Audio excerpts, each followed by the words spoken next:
Assalamualaikum warahmatullahi wabarakatuh. Waalaikumsalam warahmatullahi wabarakatuh. Bismillahirrahmanirrahim. Alhamdulillahi rabbil alamin. Wassalatu wassalamu ala ashrafil anbiya'i wal mursalin. Sayyidina wa maulana Muhammadin wa ala alihi wa ashabihil mujahidin at-tahirin. Amma ba'du, subhanaka la ilma lana illa ma 'allamtana innaka antal alimul hakim. La hawla wa la quwwata illa billahil aliyyil azim. Saudara-saudara kaum muslimin, terutama adik-adik para remaja dan pemuda yang saya cintai. Apabila seseorang akan membangun rumah, tentu saja dia akan mengadakan beberapa pilihan. Sejak dari memilih lokasi di mana rumah itu akan didirikan, sampai kepada menentukan bahan-bahan kualitas yang akan dipakainya, sampai kemudian kepada wujud dan bentuk rumah yang akan ditinggalinya. Demikianlah bahwa untuk membangun sebuah rumah yang hanya untuk menaungi kehidupan di dunia ini, kita mengadakan berbagai macam pilihan. Apalagi kalau kita akan membangun sebuah rumah tangga yang kita harapkan tidak hanya akan menaungi kehidupan di dunia ini, tidak hanya untuk kepentingan kita saja, tetapi juga untuk kepentingan anak cucu kita di belakang hari, termasuk sampai kepada hari akhirat nanti. Oleh karena itu, pada pertemuan kali ini, saya hanya ingin khusus berbicara kepada adik-adik remaja dan para pemuda, bagaimana sebaiknya memilih jodoh menurut ajaran agama Islam. Dalam Al-Quran, Allah subhanahu wa ta'ala menjelaskan, Zuyyina linnasi hubbus syahawati minan nisa. Bahwa manusia, apapun jenisnya, asal dia bernama manusia, dihiasi dengan perasaan cinta kepada perempuan.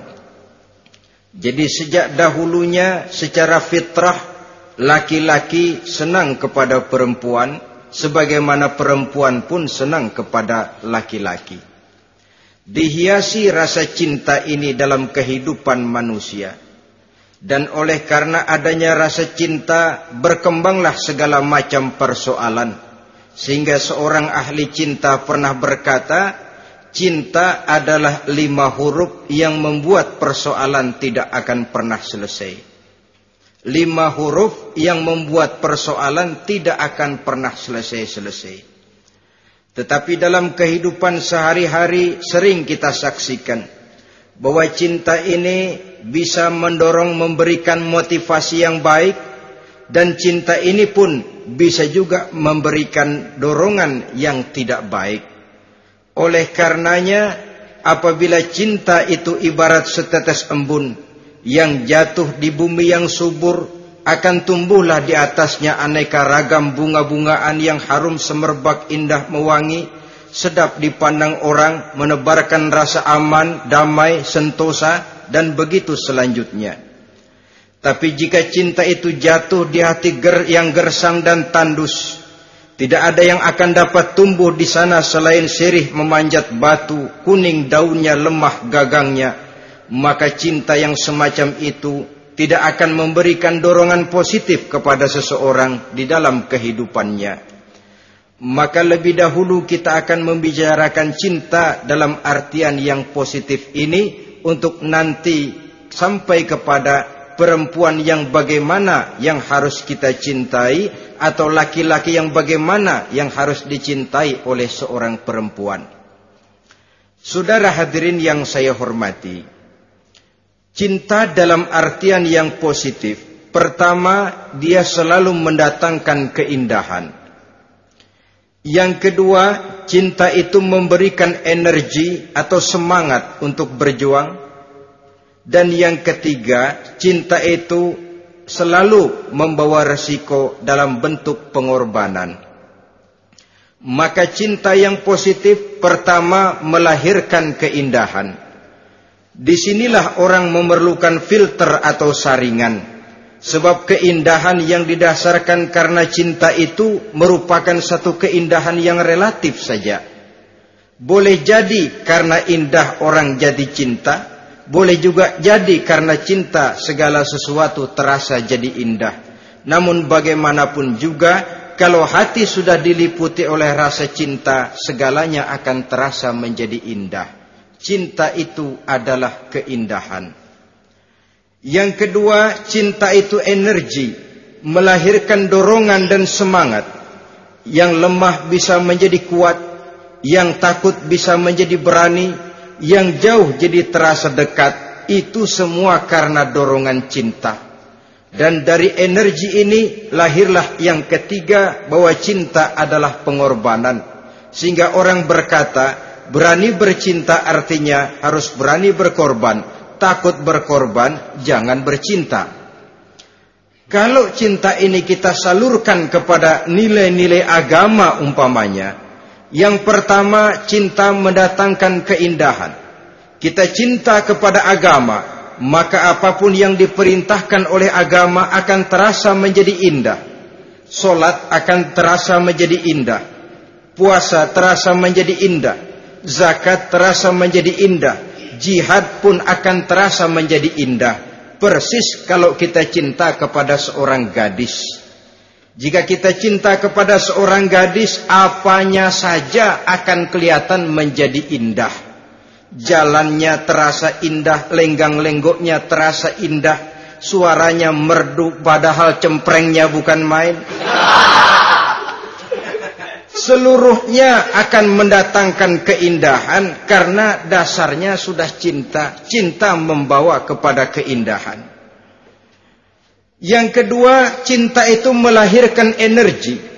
Orang yang cinta kepada agama akan lahir tenaga dan semangatnya melaksanakan ibadah, melaksanakan puasa, melaksanakan zakat, melaksanakan solat, melaksanakan haji, bahkan melaksanakan jihad sekalipun.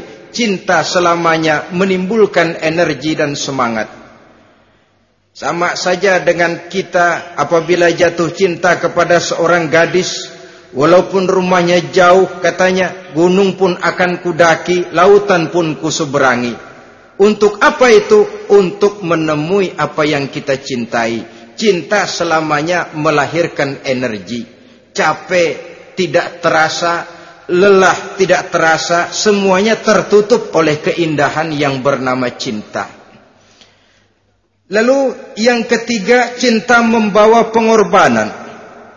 Apabila kita cinta kepada agama, maka pengorbanan terhadap apapun yang diminta oleh agama, baik itu pengorbanan waktu, tenaga, pikiran, harta, bahkan pengorbanan nyawa sekalipun, kita tidak akan berat melaksanakannya karena cinta kita kepada agama yang kita anut ini. Demikian juga cinta kita kepada seorang perempuan akan membuat kita rela berkorban. Apapun yang dia minta, jangankan kita tidak mampu, jangankan kita mampu, kita tidak mampu sekalipun, kita masih berusaha untuk mampu guna memenuhi tuntutan si buah hati belahan jantung. Kadang-kadang malam minggu si doi ngajak nonton. Umpamanya duit tidak ada, gajian belum, kerja enggak. Timbullah inisiatif, entah sepatu kita jual ke tukang loa, entah celana mampir dulu ke tempat lain. Yang penting kita berkorban untuk memenuhi permintaan si buah hati belahan jantung. Ketika itu pengorbanan sudah tidak kita rasakan lagi. Bahkan pengorbanan yang paling pedih sekalipun, dalam gurau, dalam bercanda misalnya, dicubit kita oleh kekasih kita, pedih bukan main, terkelupas kulit, mengalir darah, bukan nangis, nyengir. malah kadang-kadang minta tambah dicubit lagi. Itulah romantikanya cinta, sanggup membuat orang berkorban, melahirkan energi dan semangat, menambah keindahan dalam kehidupan, sepanjang dia dalam artian yang positif. Kalau demikian masalahnya, di dunia yang penuh dengan perbenturan nilai sekarang ini, orang sering salah jalan bagaimana memilih jodoh untuk membangun rumah tangga yang bahagia. Jangan lupa bahwa membangun rumah tangga ini bukan hanya untuk 1-2 bulan, bukan hanya untuk 1-2 tahun, bahkan bukan cuma untuk kehidupan dunia, lebih daripada itu pun untuk menunjang kebahagiaan di akhirat. Oleh karenanya, memilih jodoh bukan satu hal yang mudah, bukan satu hal yang bisa dilaksanakan sambil lalu, tetapi memerlukan penelitian, memerlukan pengamatan yang mendalam. Apa petunjuk agama tentang itu? Dengan kata lain, bagaimana seharusnya seseorang memilih jodoh dalam kehidupannya? Ini tentu saja sumbangan moral buat adik-adik remaja dan para pemuda yang lagi kebingungan memilih jodoh, atau barangkali buat bapak-bapak yang kepengen nambah lagi.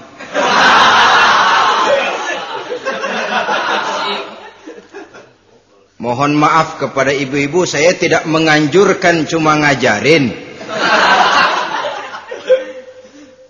Yang pertama, menurut Nabi, nikahilah perempuan itu karena rupanya, karena hartanya, karena keturunannya, dan karena agamanya.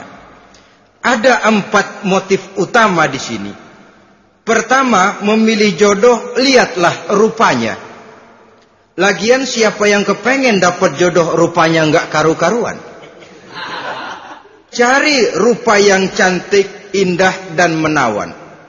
Namun jangan lupa, saya katakan di zaman di mana sering terjadi benturan nilai seperti sekarang ini, orang sulit untuk mendapatkan keaslian. Di mana teknologi sudah sedemikian canggih, di mana ilmu kedokteran sudah sedemikian maju, maka berbagai macam rupa bisa dibentuk dengan apa yang dinamakan operasi plastik misalnya. Yang pesek bisa dibikin mancung, kuping yang kelebaran bisa dibikin sedang, pipi yang kembung sebelah bisa dibikin rata, janggut yang tidak menarik bisa dibikin bak lebah bergantung katanya. Oleh karena itu, kalau pilihan hanya tertuju kepada rupa yang cantik saja semata-mata, kita sudah melakukan satu kesalahan yang sangat besar. Sebab apa? Diperingatkan oleh Nabi melalui hadis Ibnu Majah, Bazar dan Baihaqi dari Ibnu Umar.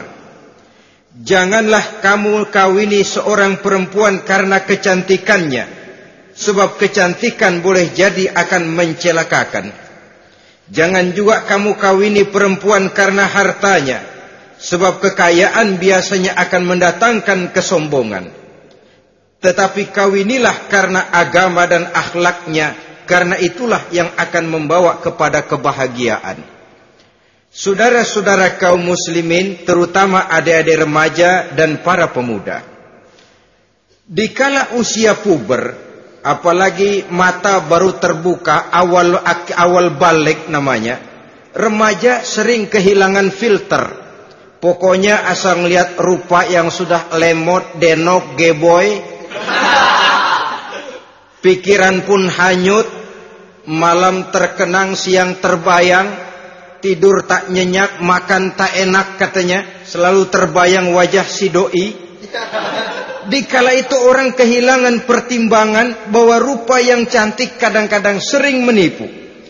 Diriwayatkan oleh Imam Ibnu Abbas, satu hari ketika sedang kumpul dengan para sahabat, lewatlah orang dengan potongan hef, ya, potongan orang kaya. Kelihatan kan, orang kaya sama orang miskin jalannya aja lain kan. Jalannya saja, jangan gaya hidupnya, jalannya saja lain. Liwat dia. Rasul bertanya kepada seorang sahabat, menurut pendapatmu bagaimana orang yang lewat itu? Kata sahabat, oh, yang lewat ini ya Rasul, kalau dia meminang perempuan pasti diterima. Kalau dia menolong orang pasti berhasil. Kalau dia ngomong pasti didengerin. Kenapa? Orang kaya. Orang kaya ya Rasul. Kalau dia minang, perempuan mana yang kagak bisa menerima kalau dipinang oleh orang kaya, biar mukanya udah belipet kayak dompet tanggung bulan.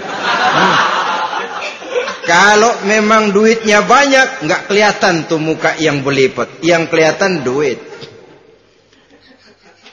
Kalau dia nolong orang, pasti berhasil apa yang dia tolong itu. Kalau dia ngomong, pasti didengerin orang, walaupun omongannya biasa-biasa saja. Kenapa? Orang lihat penampilannya. Sudah, ketika orang itu lewat, beberapa lama kemudian lewat lagi seseorang yang kelihatannya miskin. Rasul tanya lagi, kalau orang ini, bagaimana pendapat kamu? Wah, potongan begini sih Rasul. Kalau dia minang, orang tolak. Siapa yang mau kawin sama kere begini? Kalau dia nolong orang, pasti nggak berhasil. Kalau dia ngomong, kagak bakalan ada yang mau dengerin. Siapa yang mau dengerin orang susah ngomong? Setelah orang itu lewat, apa kata Rasul? Orang yang terakhir, yang lewat ini, yang barusan lewat, jauh lebih baik dari yang pertama yang lewat tadi. Jauh lebih baik. Maksud dari ucapan ini, Rasul sebenarnya mendidik para sahabat jangan tertipu oleh penampilan. Sebab penampilan tidak selamanya mencerminkan keaslian. Apalagi di zaman sekarang, salon di mana-mana bejibun. Alis mata bisa dibikin, pipi bisa dicat. Yang pinggir kuning, yang tengah merah, di sebelah merah ada yang kehitam-hitaman, persis orang kepentok tiang listrik.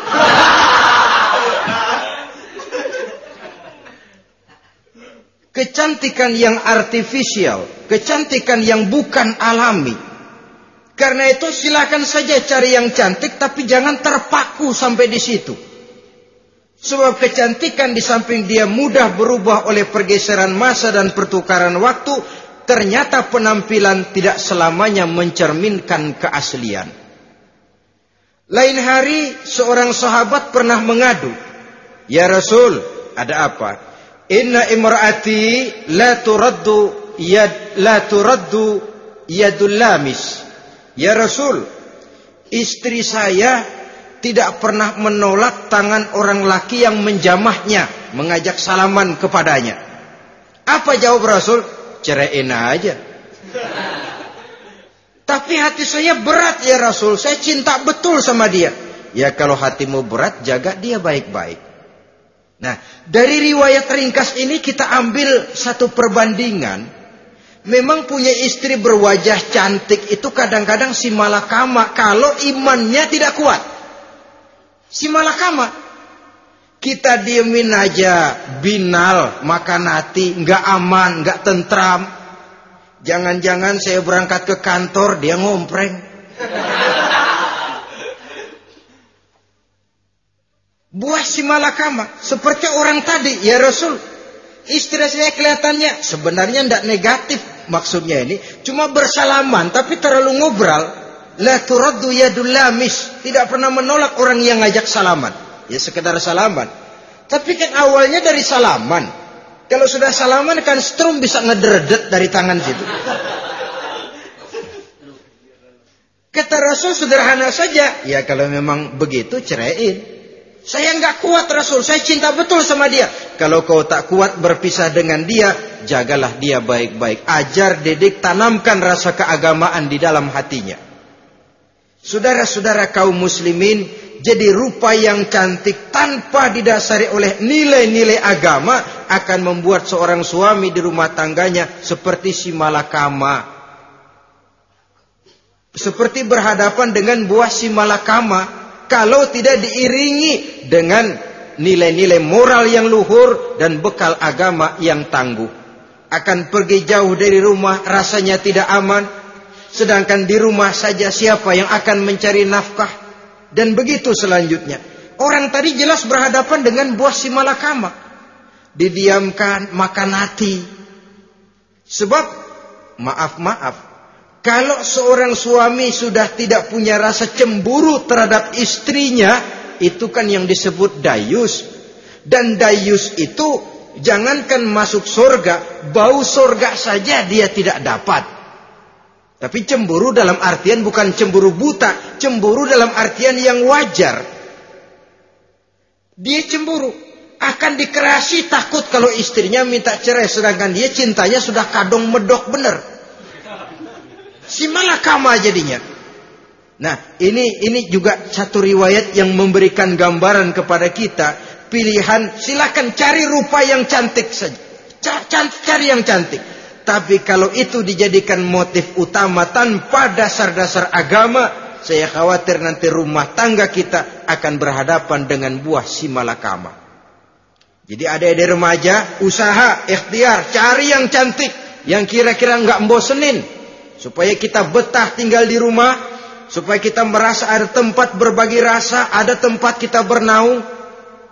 Sebab kalau nyari bini sebini-bininya mah, ya jodoh di tangan Tuhan, kagak usah nyari juga ntar datang diri umpamanya. Iya, kalau yang datang peot. Orang harus berusaha walaupun pada akhirnya jodoh toh memang ditentukan Allah. Kan 3 hal yang kita tidak bisa menentukan itu katanya. Maut, rezeki, jodoh. Itu yang masuk mysterious problem. Problem yang misterius. Maut, misterius. Kapan kita mati, kita sendiri tidak tahu. Tahun depan, 50 tahun lagi, 100 tahun lagi, tidak pernah seorang pun diberitahu. Tapi yang pasti dia bakal datang. Kapan dan di mananya, kita tidak tahu. Bisa di rumah, bisa di masjid, ya alhamdulillah. Bisa di majelis taklim, syukur. Bisa di medan perang membela agama, bagus.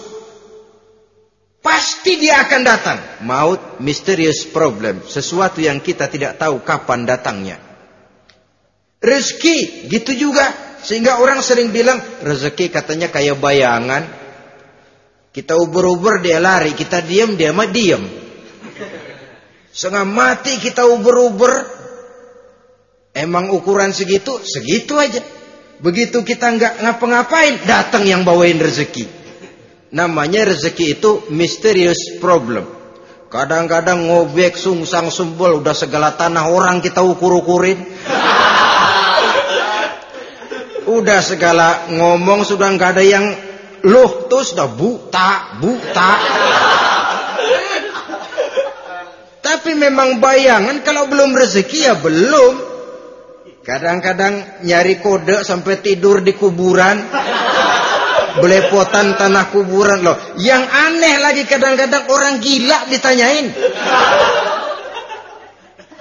Allahu Akbar, ini kode-kode zaman sekarang ini.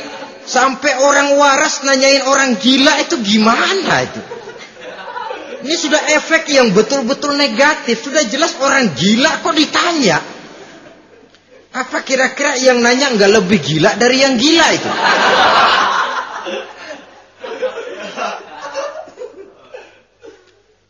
Saudara-saudara kaum muslimin, terutama adik-adik remaja dan para pemuda, jadi silakan saja cari rupa yang cantik, karena dia akan jadi tautan hati, buah hati belahan jantung, tempat kita berbagi rasa, tempat kita pulang dan tinggal di rumah tangga kita. Tapi hendaknya kecantikan rupa itu diiringi juga dengan kecantikan budi. Karena itu cari rupa yang cantik. Ini pilihan utama.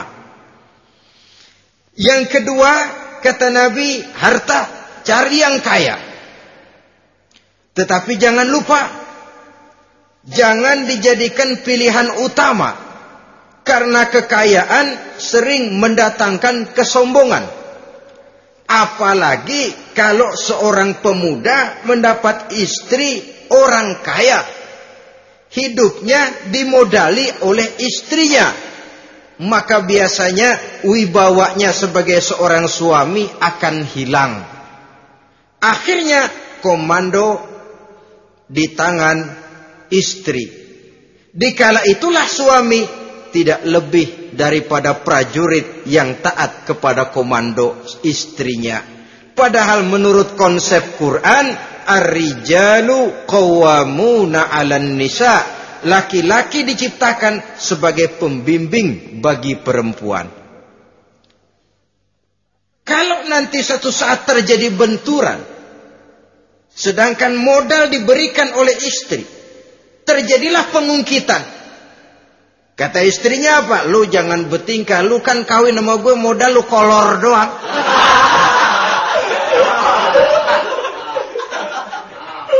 Kalau sekarang bertingkah silakan keluar rumah. Bawa seperti engkau datang dulu, jangan bawa apa-apa. Pergilah seperti engkau datang dulu kemari. Hilanglah wibawa seorang suami. Suami kalau udah digentak sama istri begitu, ngelempuruk kayak ayam sampar. Di mana lagi letak wibawanya? Harta sering mendatangkan kesombongan. Oleh karena itu, walaupun diperintahkan cari yang keturunan orang kaya, tapi maksudnya jangan dompleng. Sebab kepribadian seorang suami akan ditentukan oleh sifatnya sendiri. Keberadaannya ditentukan oleh karya dan perbuatannya sendiri. Itulah yang akan menampilkan kepribadian dia dalam kehidupan di masyarakat ini. Saudara-saudara kaum muslimin, terutama adik-adik remaja dan para pemuda, kan kadang-kadang di zaman sekarang kan kelas-kelas gigolo, playboy ya, nyari tante-tante kesepian, mejeng-mejeng di pinggir-pinggir jalan dengan harapan apa? Ya barter lah, tukar tambah. Nah, supaya dapat rokok, dibelikan pakaian, motor dan sebagainya. Tapi yang jelas hilang harga diri sebagai laki-laki, dan itu yang paling mahal. Kalau seorang laki-laki sudah kehilangan harga diri, apalagi yang bisa dibanggakan dalam kehidupan ini?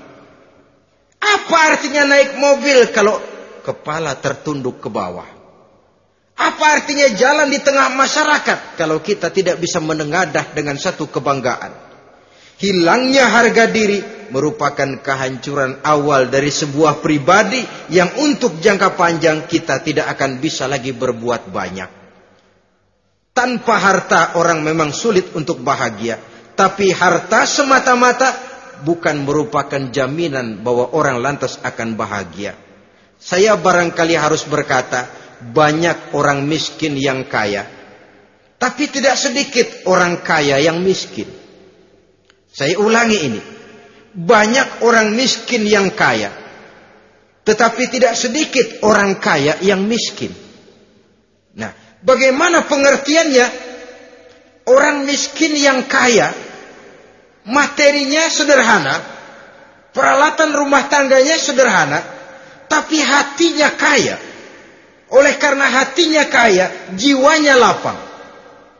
Sebaliknya, orang kaya yang miskin, di tengah kelimpahan materi yang berlimpah, segalanya serba ada, hatinya yang miskin. Kelimpahan materi tidak akan sanggup mengobati kemiskinan hatinya. Sehingga di tengah kehidupan yang serba ada, dia masih merasa kurang, maka dia tidak pernah cukup. Di tengah kemilauan dan gemerlapan serta glamornya rumah mewah, dia merasa hidup di tengah gurun pasir yang gersang dan tandus. Karena itu, biarlah miskin harta tapi kaya budi, daripada kaya harta tapi miskin budi. Lebih utama lagi, kaya harta, kaya budi. Itu idealnya. Dasar pilihan ketiga, sesudah rupa dan harta, menurut Nabi, keluarga. Faktor keturunan sangat menentukan. Pepatah mengatakan, buah apel akan jatuh tidak terlalu jauh dari pohonnya. Biasanya kalau bapak kalong, anak kampret. Bapak nyolong, anak nyopet. Itu fotokopi. Saudara-saudara, sungguh pun demikian, faktor keluarga bukan